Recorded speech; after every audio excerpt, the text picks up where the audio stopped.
Hello, everyone. Blind Metal Gamer here. It's now time for another episode of the Blindside Podcast. In this episode, my guest, Kentucky Blue Blood, will be telling her story and sharing what it was like to grow up in the 1960s with a disability. Please hold any questions till the end, and if there are any comments in the chat, I will monitor those. All I ask is that they please be kept respectful, and this presentation is being recorded for future distribution.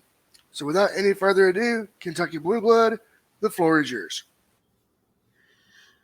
Thank you, Blind Metal Gamer, for having me on tonight. Welcome, everyone that's listening in. I want you to think about being a little kid in the 1960s and not having just one sibling with a disability, but having three siblings with a disability. And they not only had a disability, but they had a rare, very rare disease. It was called a rare disease. Um, so in the 60s, if you were born after, say, the 90s, things were a lot different than they were in the 60s. So right away when they were born, my parents were advised to institutionalize them. And a lot of this I found out as an adult. As a little child, I didn't know that. But probably my first memories would be like in the first grade. The neighbors complained about the noise from, at that time, only my brother and sister were born. There were only two of them. But, they cried. So the neighbors complained, and the state came in and they said that they put my sister in an institution by the court. Actually, they said they sent her to Frankfurt State Hospital, but I could find no record of that. We have researched all the institutions and documented the history of all the institutions and schools in Kentucky. And I'm going to share that website. If you want to put that in the chat box, it's www.kyhi.org. And some of their story is on there, and some of other people's stories are on there. But what they did back then in the 60s and before, they would send people to the institutions. And sometimes people would think they were sending them away to like a training school, to where they could learn and get better and, be able to take care of themselves. So a lot of times the parents were deceived, because I hear a lot of people think, people didn't want their kids to go to these institutions, but if they did send them, they thought it was, that it might be better for them. But anyway, I'm going to start out with a narrative. We were working on a book or a documentary, and kind of go with that narrative. The 1960s were a bad time to be born with a disability. My sister Alice was born in 1960. My brother Jeffrey born in 1961, and they were followed at Cincinnati Children's Hospital since they were infants. And that's who recommended them be placed in institutions. They had a genetic condition called Marinenko-Sjogren syndrome, which includes intellectual disability, cataracts, ataxia, and very small in stature. And it's caused by a mutation in the SIL1 gene on chromosome 5. And the gene has been identified. There's up to 200 cases reported in the whole world to date.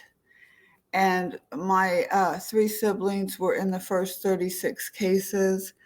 They were studied at Children's Hospital. All of my siblings were studied at Children's Hospital, and we were written up in the pediatric journals. So basically what happened, we kept them at home as long as we could, about 14 or 15 years. And then as older siblings started to, graduate and get married and age out of the house, leave the house, and we were the caregivers. So basically, we called them the three babies because they stayed like little babies. And then there were the four girls. So, what happened when we started aging out, they had to be taken away by the state because there were no services in the community. My mom and dad didn't get any kind of Medicaid. As to my knowledge, there was no Medicaid for them. My dad had to stay at the same job to keep Blue Cross, insurance. And there were no day services. There was nothing. And they could not go to school. Like when us four girls went to school, they stayed home. They didn't get on the bus with us. They weren't allowed to go to school. I didn't even know how to verbalize that. Can't even imagine when I was thinking why they didn't go to school with us. But they also couldn't go to church. They got kicked out of the church nursery, and we were told not to bring them back. And so basically, what happened, Jeffrey and Alice, the two oldest, had to go be put in an institution down in Louisville. And they were put in restraints basically 16 hours a day. We did not know that when we let them go there, but we found that out later. So what happened within the first year, my sister died in her restraint. I'm not going to go into the details of it. If you want to read about it, her death notice is on our website. Again, that's www.kyhi.org.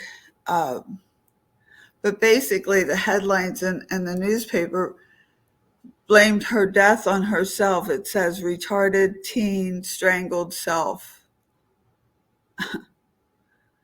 So anyway,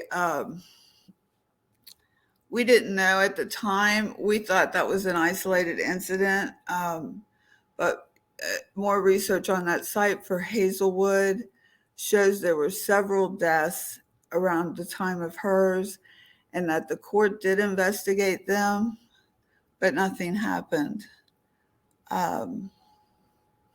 So there was an incident after that, about a month after she died there. My mother went down there to see Jeffrey. He was still there because they left together, because they were always together their whole life. The three babies were always together. But Michael got left behind, and Jeffrey was left at the institution where she had died. And they were having lunch, and when they got up from the table, he pointed to my mom, like to his waist, like to restrain him. So they were still restraining Jeffrey after Alice died that way. And basically, what they did was use the restraints as a babysitter for people with intellectual disabilities and developmental disabilities that were in the institution, because I guess they didn't have enough attendance or whatever. But that's my opinion of it. But when I did finally get records from Hazelwood, it showed they were restrained, both Alice and Jeffrey, 16 out of 24 hours a day. So restraints is a big issue with me, and we're going to talk about that a little more because there's legislation in all the states, and it's an international issue too, in case you're listening out of the country. But we need to stop restraining children. If they survive it, it's very traumatic. It's traumatic for the family if they die or they're harmed.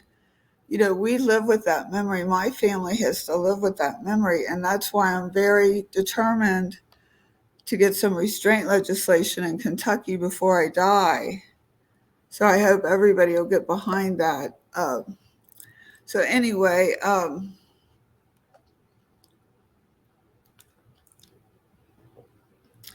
so after Alice died and Jeffrey, my mom found Jeffrey in restraint, she wrote a scathing letter to, I guess, the nuns and the priests, the Catholics were running it, to them, about Jeffrey being in the restraints. But what could she do? Think about her as a parent. It kind of hurt my heart, like my poor mommy. I was happy to find that letter, but I'm like, oh my God, she had to be heartbroken. She probably just wanted to pull him out of there and bring him home, but she couldn't do it. So I think of the agony of the parent that has to leave that child and deal with the state, and the state is not a good parent, and the state is not good for the family to deal with. It's very difficult for the family to navigate the state. So anyway, you'll see I get sidetracked here and there, but so after that, then Jeffrey got sent down to Oakwood, down in Somerset, Kentucky. And then eventually Jeffrey got to come back to Northern Kentucky, which is the community we are from. And that was before 99, which is when we got Olmsted. Because there's a couple of important pieces of legislation I want to talk about, how their lives were affected by it. Like, then when he was at Somerset, he got to go to school. See, and that's the first time in their life any of them got to go to school that I knew about, for him and Alice. So, so I'm going to update you on Michael a little bit and then go back to Jeffrey. So Michael was the baby of the family, and he was less severe than Alice and Jeffrey. So the state did not put him in an institution. They gave him to a foster family, put him with a foster family. All three of them were nonverbal, but Michael could sing. So Michael went to the foster family, and then Michael did start going to school. I guess it was in the 70's they changed the law, and they had to go to school, or they were able to go to school. But just think about that. If you had to go to school every day, but your sister or brothers didn't, So there was a lot of stuff, I have to say. We were never told not to talk about it, but we didn't talk about it. And so that's why anytime someone gives me a chance to talk about it and talk about their lives, I talk about it, because I don't want anybody to be treated the way they were. And, I'd like us to quit institutionalizing people with disabilities, or people at all. But anyway, the other parallel I've drawn was, well, I'll go to that next. But Michael, let me go back to Michael. So anyway, Michael got to participate in Special Olympics, and then Michael was able to work. And he worked at a place, he stuffed envelopes. That was his job. And it's called a sheltered workshop. And there's a movie called Bottom Dollars, and it talks about people with disabilities that basically are making cents on the dollar in these sheltered workshops.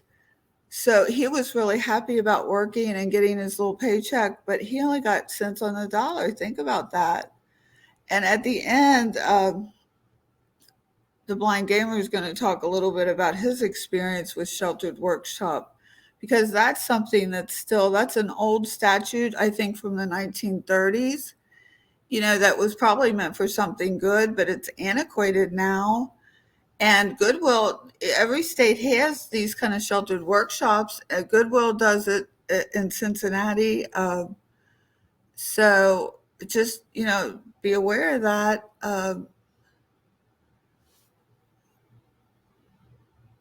So that was so anyway, Michael did that. I had no control over that, because he was with a foster family. So then what happened, Jeffrey and Michael both were with foster families, and about 10 years after Alice's death, Jeffrey also died in a restraint at Children's Hospital, unrelated to his disability. But again, I'm not going to go into the details, but that I just don't even have words for it. So after Jeffrey died that way, his foster parents sued Children's Hospital, and they exhumed his body, and basically they did find he died from, asphyxiation from being in the restraint. But then they decided there could be no lawsuit because his worth to society was zero, because he could never work a real job like a able-bodied person could. So that was a hard slap in the face to find out. Basically, you can get killed if you have a disability and your worth to society is nothing, so there's no civil suit. Um, you find out some hard things as an adult because, like I said, a lot of this I didn't realize. When we were growing up, the only thing there was the ARC, the Association for Retarded Citizens, I think it's called. So I didn't really get involved in advocacy until probably around 1999. I didn't even know what advocacy was or what it was about. Um, and it's so important if you have a disability or you have a child with a disability, you've got to get involved. You've got to know everything you can about disability in your state. Um, so anyway, Michael and Jeffrey had a decent quality of life. Alice did not. None of the three of them reached their full potential, though. That's the sad part, because there was no physical therapy. There was no kind of therapy, no kind of training, no kind of schooling for them. So, but Michael did a little more because, like I said, he was younger. But the foster family he went to, the foster father ended up getting put in prison for sexually abusing the foster children. So there's that. There's that. There's always something out there because they're very vulnerable for sexual assault and abuse. And if they're nonverbal, they really can't tell. So eventually, Michael died about 10 years after Jeffrey. She said she got him up to give him some medicine, and he choked to death in his sleep. So they all three choked to death. That's not part of the syndrome. And come to find out, it's not uncommon. If you start looking at the way people with disabilities are dying that are under the state care or in institutions. So I'm going to skip around here a little bit, but I want to talk about how I got involved in becoming an advocate. Was actually when I ended up with a mental health diagnosis, and I was having some trouble trying to navigate the state, and I found our protection and advocacy in Kentucky, and they helped me, and that's how I learned about rights. And then I started serving on their PAMI Council, which is for people with a mental health diagnosis, and they have a PAD Council, which is people with intellectual and developmental disabilities. So we did some joint advocacy when I was serving on their council, and I served for them about 8 years. But the protection and advocacy is in every state, and they were formed after Geraldo exposed Willowbrook. So they weren't even there when my sister died in the 70s. They were just being formed as an agency. But they're a very, very important agency in every state. They might be under national disability rights, but they're the legal watchdogs in every state. So even if they don't take very many cases personally, but they take uh, cases that will make systemic change, like Olmstead. Uh, uh, so that's an important resource. And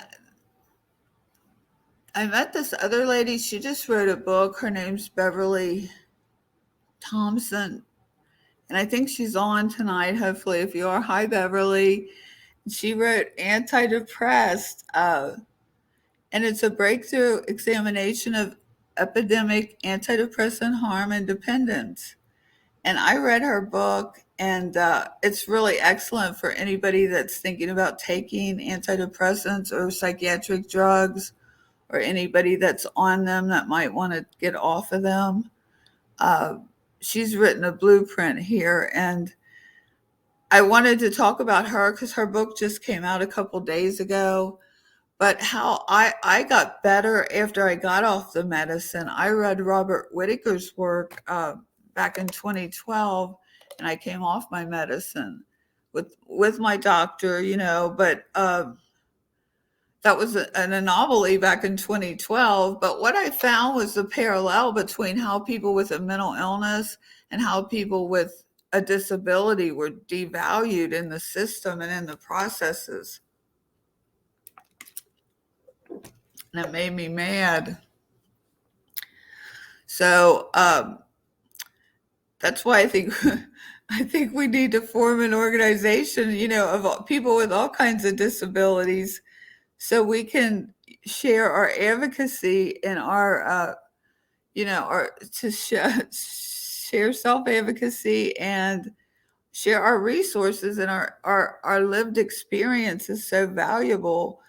When two advocates we work together on a project, it's so much more powerful. I mean, whether it's working with legislators or working with another agency you're having trouble with, there's just so much power and strength in numbers. So, what part of my goal is, I'm hoping that we can start an organization, with nominal dues, to share knowledge and information, to have shows like this, to talk about our issues and our problems, evaluate the people we get services from. I didn't choose this field. I was in the replacement glass business, and I loved that. I was the glass lady. I didn't want to be I don't even know what you call me here, Kentucky blue blood lady. But I'm passionate about disability rights. I'm passionate about us moving forward.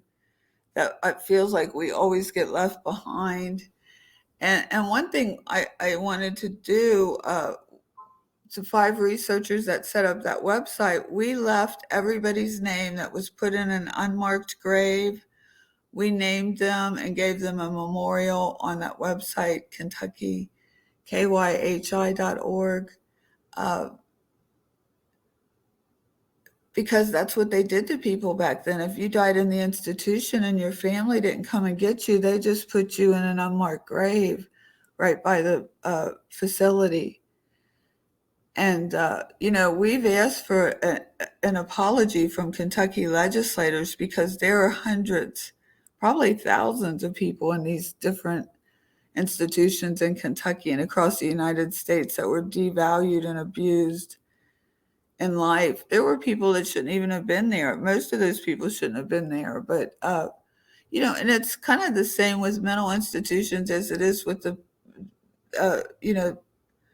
other disabilities. They segregated them back then. And that's the other reason why we need to unite. They segregate people with disabilities. So that drives me crazy. But, those are things that are important to me. Those are my observations. So I'm going to go on to one more thing. I think we're going to get done a little early, so we'll be able to go to questions a little early. But I thought I'd be able to talk an hour. Usually I don't shut up, but I want to hear feedback too. So, okay, this restraint legislation is for the schools in Maryland. I guess the Department of Justice investigated, and they found like thousands of dollars of violations, which violates the ADA, which we've only had since like 1999. So I guess they made a deal, and they got to change a bunch of stuff. So as a result of this, here's what they came up with: prohibit the use of seclusion, report all instances of restraint, and evaluate whether they were justified, designate trained staff to collect and analyze restraint data, and oversee the creation of appropriate behavior intervention plans. So basically, more training and to stop the use of all seclusion is good. But we're going to use Kentucky's. I'm working with a legislator right now, and he said he could use this same legislation Virginia used for Kentucky. I'm not going to name him, but you all probably know who he is. He's a great. He's only got one arm, so that tells you who he is if you know our legislators. But he's a great guy, and he's very passionate about disability issues. So he's supposed to be drafting legislation to be introduced, hopefully this next session. So we'll keep following that. But the call to action is let's organize and let's please get involved against restraints and seclusion in your area. I think that's it. If you want to open it up to questions. The only other thing I was going to talk about was the Olmstead decision and the ADA, because that's all we have for disability rights, and we just got those both in the 90s. So we're still fighting for the same rights everybody else has. Yes, in Kentucky Blue Blood, I noticed that you said the ADA had been around since 1999. I would like to give some correct information for the listeners who might be listening either live or on demand. The ADA was signed into law on July 26th, 1990. 90. I'm it sorry. was 90. Olmstead is It's 99. 99, right? Yeah, Olmstead. I'm sorry. Good You're catch, fine. You're Tim. fine. You're fine. Okay, now as Kentucky Blue Blood alluded to earlier, I'm going to give a brief synopsis of my experience with sub minimum wage. Yes, your boy Blind Metal Gamer had an experience with sub minimum wage. I talked about it in a previous podcast, a little more in depth, but this time I'm going to basically tell a story and give a little history. The 14C certificates came into effect in 1938 as part of the Fair Standards and Labor Act. And what it allows employers to do is it allows employers to pay employees with disabilities, such as myself and whoever might have a disability, sub-minimum wage. So your able-bodied employees would get, good pay and all this, but someone like myself might get X. Now, I use the X because you can just do the math and do the variables yourselves. Now, for me, my experience was I had graduated high school. It was the summer of 2003. I worked at a place called FHI, and it's in my hometown. And I go to work there. I'm thinking, okay, factory work. They had me on a floor, and I was doing assortment work, such as folding bags, preparing wild turkey boxes,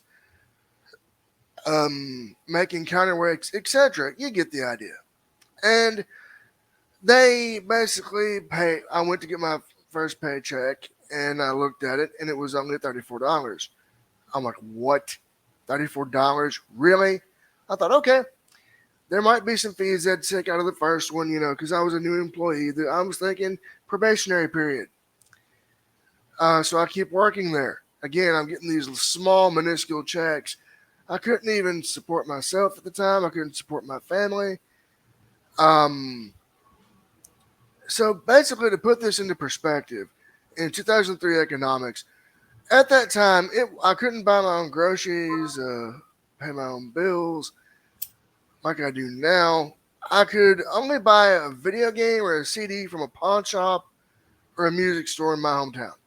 That's the amount of money I was making. So I left there to pursue higher education, which didn't work out in my favor because I didn't have the supports I needed, the services I needed to succeed at it. So I quit that after a day and got the heck out of there because I knew that if I didn't leave, I was going to be failing and in a bad situation financially. So I leave and I, did several things up till the fall of 2009. Well, actually, it began in 2008. The summer of '08, I was doing data entry for a church in my hometown when I met someone who helped me find my current position that I have now. It started out in November of 2009. I started out on a front desk managerial position, mainly just answering phones, greeting visitors, etc. Then the job evolved, and now I not only do the phones, greet the visitors, but I also take notes for various committee meetings and meetings related to my work itself. So, for the past almost 13, it'll be 13 years this November, I've had a very good life. I've been able to support myself and family. I've been able to um, really invest not only in living, but in my hobbies outside of work, which is this Twitch channel and YouTube and things. So yeah, it's changed my life completely. And if there is any to all of you legislators in Kentucky or anywhere that might be listening, or anyone that might be listening, if there is any piece of legislation that is to end subminimum wage, I, Blind Metal Gamer, along with Kentucky Blue Blood, urge you to talk to your legislators and have them support any bills that will end subminimum wage and close or phase out sheltered workshops in your area, because they are wrong, they are unconstitutional, it's not right. And ever since that happened to me, I wanted to make an impact.